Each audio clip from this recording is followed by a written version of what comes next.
tomorrow I'll be in Ghana or somewhere. If I think about next year, I can be somewhere. After my death, I'm not going to think there is my conscious when I'm like, don't know that. You want to know where you will be after death?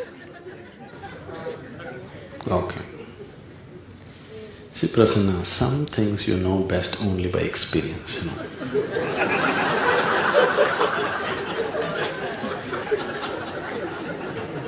Are you ready?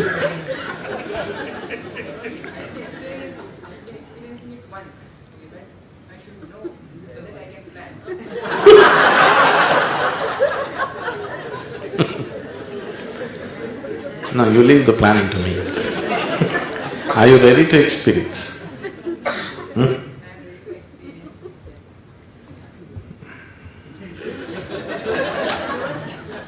You must open this glass pane right now.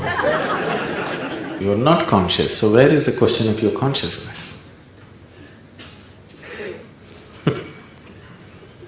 Who told you are conscious? You are speaking, but it is not making any sense to anybody.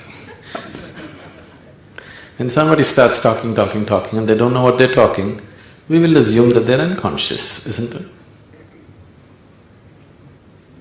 Okay, I know the question, but I want you to get to know the depth of the question. You're asking the question without knowing what you're questioning. When you ask what is going to happen after death, it is not a curiosity question, it is not an entertainment question. You are asking, what is my destiny? What is the source of who I am, isn't it? Yeah, because I'm asking this because I know why you're asking, okay? Because all those things that you read and you did not understand, those things have messed you up badly. I know that's why you're asking, but let me look at this. Now, I want to know what's going to happen beyond this body. Is it a small question? You're asking, what is the source of who I am? Who is me? That's what you're asking. If you do not know who is you, and if you know that you don't know who you are, there must be a tearing pain within you, isn't it? You're existing here without knowing who you are. Must be a terrible thing, isn't it? You have not realized the immensity of the question. You don't know, if you cry with this question, if you roll on the floor with this question, if tears are the only way you can ask this question, there would be an answer. Now, the way you're asking the question, you have not realized the immensity of the question. Whatever I say, already you have some conclusions from the scriptures, isn't it? You have, I know. Now, if I say something, anyway you will get into more of such nonsense. Now you are coming with the scriptures and saying all these things, now you will say more foolish things because this you cannot know because I tell you something. If you know the pain of not knowing, then I can make you know it. If you still do not know the pain of not knowing, me telling you after your death your soul will go and sit on top of this building is not going to liberate you in any way, isn't it? Isn't it so? Fairy tale it is. Now I'm telling you, do you want a story or do you want to know it? Say yes or no. Do you want to know it or do you want a story about it? I want to know in the way I can understand. Maybe you cannot understand, you can only experience it. Are you willing to experience it? I'm not going to kill you. Don't worry, I'm not thinking on those lines. But are you willing to experience? So if you're willing to experience, how much of your life are you willing to give to make this happen to yourself? Now, just to learn the alphabet, A, B, C, just to learn to read and write, just to learn to maybe write software, how many years did you invest?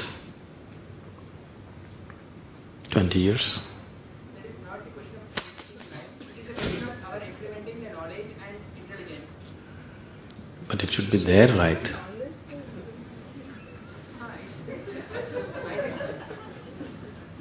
See, how many years have you invested in just learning to read, write and earn a living? How many years? 20 years of education? Yes. For something as simple as survival, just to earn your food and living, 20 years you've invested and you're still investing further, isn't it? To know the very source of who you are, to know what is the basis of your creation, how much time are you willing to invest?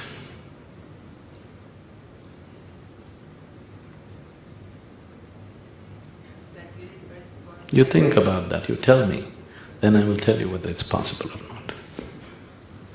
To put proper input to just write software for a dumb computer, it took 20 years. To go beyond all your limitations and know the very source of who you are, how much time are you willing to invest to get the proper inputs I'm asking? See, I want you to understand what is your reality right now, don't just bullshit yourself, isn't it? I'm not saying you got to come or don't come, but you must know where you belong. You don't believe all kinds of nonsense about yourself. The most important thing in your life is, even if you can't afford to be straight with anybody in the world, at least with this one person you must be straight, isn't it? This is something that you owe to yourself, every human being.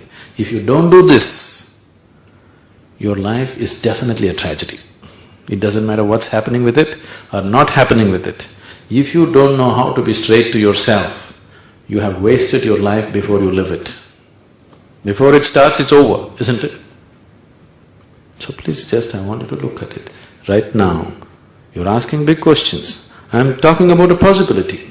The reason why something which is just the natural fruit of life, what you call as enlightenment, if you allow yourself, if you allow life to happen to you in its utmost possibility, it's a natural fruit, it's a natural flowering. It is not something that you are doing to deviate your life to some other point. It is a natural process of reaching there.